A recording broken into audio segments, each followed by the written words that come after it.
All the students, welcome to my channel.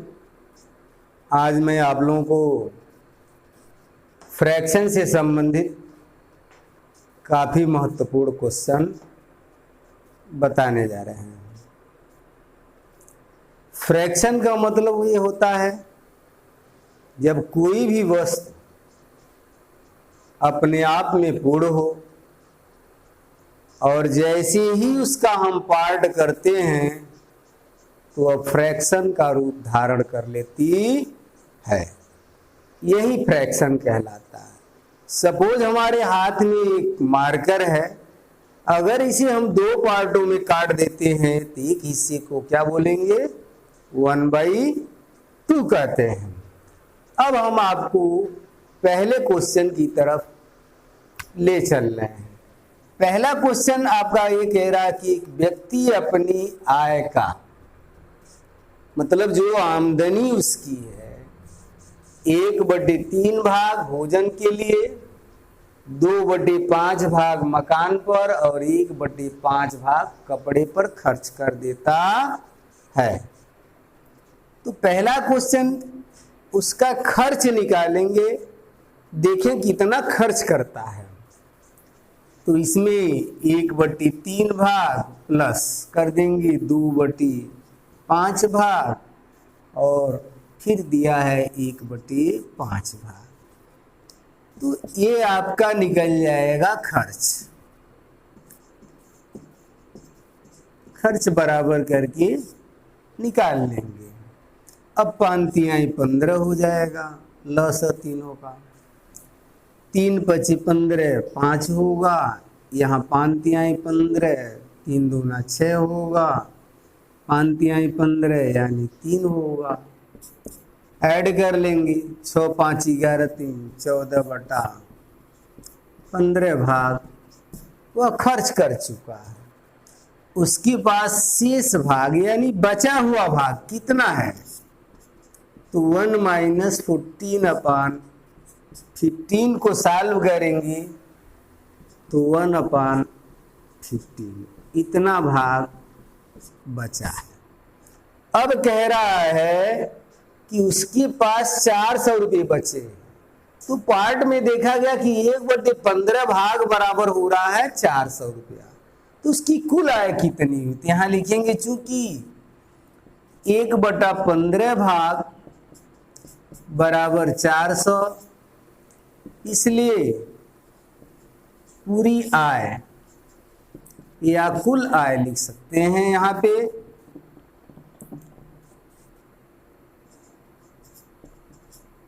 कुल आय बराबर हो जाएगा 400 × 15/1 हो जाएगा। 15 × 4 = 60 यानी 6000 रुपये आ जाएंगे। आपका आंसर क्लियर हो गया।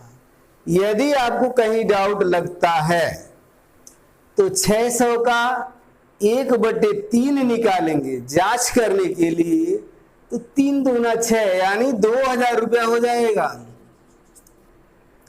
इसका निकालेंगे 5 से तो 12×25 = 60, 5 आएगा, 12 आएगा, 12 दूना 24 यानी 2400 हो जाएगा। यहां देखेंगे तो 12×25 = 60, 1200 आ जाएगा। इस तरीके से हम जोड़ेंगे, 4 दूना 6 हो जाएगा, 2 दूना 4 = 5 यानी 5600 यह हो गया जो खर्च कर चुका है और 400 बचा ही था। दोनों को ऐड कर देंगे इसमें तो कुल हो जाएगा 6000 रुपये। इस तरीके से आपका डाउट समाप्त हो जाएगा। अगला क्वेश्चन देखिए क्या कह रहा है।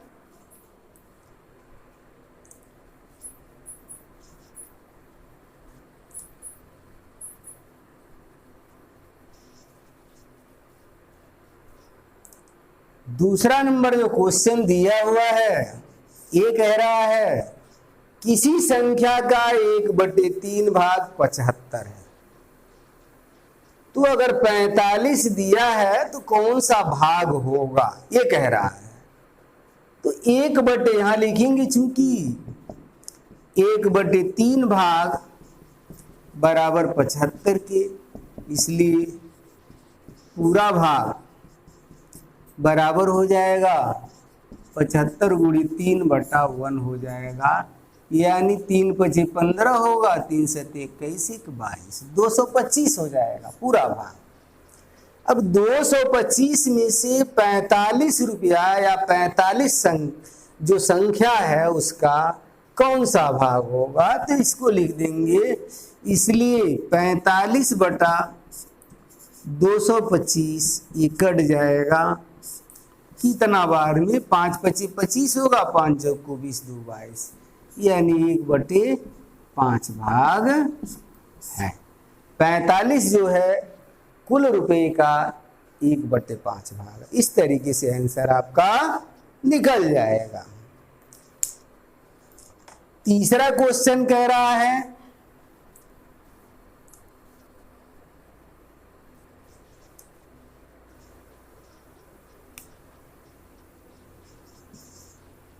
सैंतीस सही 1/2% दिया है। ये कह रहा है इसको भिन्न के रूप में अभिव्यक्त करना है, तो आपको क्या करना है, 37 दूना 74 1 75/2 हो जाएगा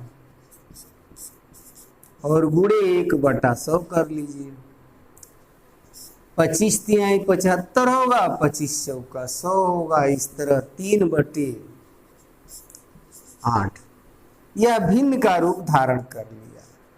यदि आपके मन में कहीं से डाउट है तो इतना इंटू 100 करके आप जांच कर सकते हैं, बिल्कुल सेम वही आएगा। अब यहां से जांच की प्रक्रिया हम लिख सकते हैं, तो 3/8 गुणे 100 कर दीजिए, 4 से काट दीजिए, 4 दूना 8 होगा, 4 से 25 होगा, 25 तिहाई 75 होगा, इतना बटा 2, 2 से कर देंगे, 2 तिहाई 6, 2 से 14 1/2, इतना परसेंट आपका जांच बता दे रहा है, जैसा कि आपका क्वेश्चन में दिया हुआ था। इस तरीके से आपके मन का डाउट समाप्त हो जाएगा। चौथा क्वेश्चन ये कह रहा है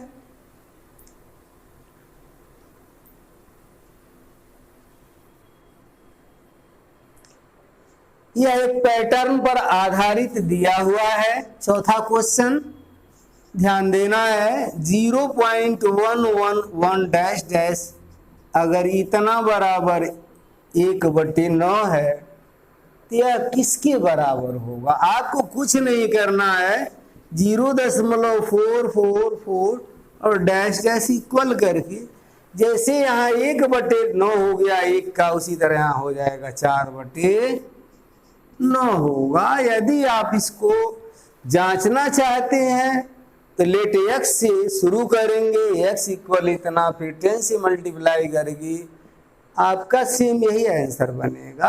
आप जांच भी सकते हैं। ये आंसर आपका चौथे का हो गया। सबसे इंपॉर्टेंट और महत्वपूर्ण क्वेश्चन जो कम समय में निकाला जा सकता है, इतना बड़ा क्वेश्चन जो दिया हुआ है, जितना समय में हम इस क्वेश्चन को उतारेंगे उससे कम समय में इसको हम सॉल्व कर सकते हैं। ध्यान दें वीडियो पे।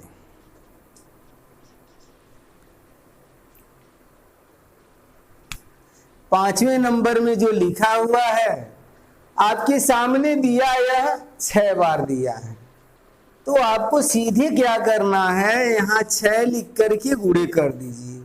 जो कॉमन होने वाली पॉइंट है 99 उसको लिख दीजिए, ब्रैकेट में यहां कर लीजिए जो दिया है उसको, और इसके बीच में एक प्लस का चिन्ह लगा लीजिए और शेष चीजें उतार दीजिए। 1/7 plus 2/7 plus 3/7 plus 4/7 plus 5/7 plus 6/7। ध्यान देना ये 6 बार था, इसलिए 6 पहले रख दिया गया है, यही इसका कंडीशन है। और इक्वल आपका हर होना चाहिए। अब इसको मल्टीप्लाई कर दीजिए, देखिए क्या होता है, 6 9 54 होगा, 6 9 54 और 5 59 होगा, 6 9 54 और 5 59 होगा, प्लस कर लीजिए, इनको जोड़ लीजिए, देखिए क्या होता है, 6 5 11, 4 15, 3 18, 2 20, 1 21, 21/7 हो जाएगा। 5994 प्लस 7 3 21, 3 हो जाएगा, इसको ऐड कर दीजिए। यहाँ पे 5997 ये आपका आंसर हो जाएगा। निसंदेह इस तरीके के क्वेश्चन को आप सॉल्व कर सकते हैं। इस पर एक छोटा सा आपको एग्जाम्पल दिखाया जा रहा है, बच्चे गलतियां कहाँ करते हैं और किस कंडीशन के तहत निकालना चाहिए, ये ध्यान देना होता है। छोटा सा एग्जाम्पल आपके सामने एक दिखाया जा रहा है, वहीं से आप समझ जाएंगे। जैसे 5 होल 1/3 कर दिया जाए, 5 होल 1/2/3 कर लिया गया, दो चीज, छोटा चीज दिखाया जा रहा है। इसमें आपको क्या करना है कि 5 5 कॉमन हो गया, 2 बार दिया है तो 2 गुणे 5 हो गया, ब्रैकेट में यहाँ प्लस का चिन्ह लगा लीजिए, 1/3 प्लस 2/3, 5 दूनी 10 हो जाएगा, प्लस ब्रैकेट में हो जाएगा 2 1 3/3 होगा, यहाँ से 10 प्लस 3 से 3 कट जाएगा तो 1 आ जाएगा, आंसर आपका 11 हो जाएगा। अब इसी चीज को दूसरे तरीके से दिखाया जा रहा है, जैसा आप पहले से सॉल्व करते आए हैं। इस चीज को दूसरे तरीके से अथवा करके दिखाया जा रहा है, 5 होल 1/3 प्लस 5 होल 2/3, इसको हल करें, 5 तिहाई 15, 1 16/3, 5 तिहाई 15, 2 17/3, ऐड कर दिया गया 33 हो गया, /3 कट गया यहाँ से तो 11 हो गया, तब भी आपका आंसर वही आया है। अब आप फाल्ट जल्दीबाजी में क्वेश्चन में कहाँ करते हैं, उस चीज को हम दिखाने जा रहे हैं। यहाँ पे ध्यान दीजिए, जैसे ये दिया हुआ है तो बच्चे क्या करते हैं, 5 को कॉमन कर लेंगे, 1/3 प्लस 2/3 कर देते हैं, और यहाँ पे 5 इंटू कर देते हैं, 2 1 3/3, ये कट जाता है तो 5 इंटू 1 यानी 5 हो जाता है। इस तरीके से आपका अगर सॉल्व करते हैं तो क्वेश्चन गलत हो जाएगा। अक्सर गलतियां बच्चे यही करते हैं, इसी से बचना है।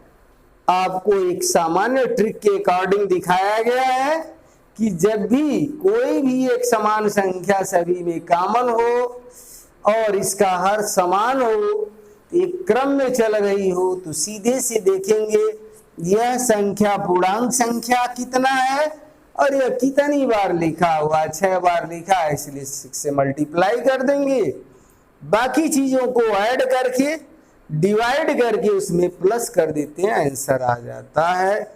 जो छोटा एग्जाम्पल के माध्यम से भी दिखाया गया, दोनों से आंसर एक आ रहा है।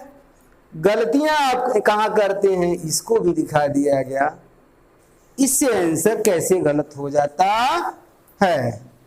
अब सबसे महत्वपूर्ण चीजें ये जानना है कि क्वेश्चन जो दिया है किस कंडीशन के तहत आपसे पूछा जा रहा है और आपको क्या निकालना है, जानना है। जैसे इसमें दे दिया है कुल आय पूछ रहा है, एसएससी 2002 में क्वेश्चन आया हुआ था। दूसरा क्वेश्चन जो दिया है इसका पार्ट 45, उसका भाग कौन सा होगा, यह रेलवे 2005 में आया हुआ था। तीसरा क्वेश्चन जो दिया हुआ भिन्न के रूप में बदलने के लिए कह रहा है, यह रेलवे 2004 में आया हुआ था। चौथा क्वेश्चन जो दो पैटर्न पर आधारित है, एसएससी 2000 में क्वेश्चन आया हुआ था। पांचवा जो सबसे लॉन्ग दिखाया गया, देखने में लग रहा है उसका सरलतम रूप निकाला गया 60 तरीके से, यह एसएससी 2004 में आया हुआ था। इस टाइप से आगामी परीक्षाओं में क्वेश्चन पूछे जाते हैं। वीडियो पूर्णतः आपको समझ में आ गया होगा, मुझे पूर्ण उम्मीद है। यदि किसी प्रकार का आपके मन में कहीं डाउट हो तो हमारे कमेंट बॉक्स में अवश्य लिखें। धन्यवाद।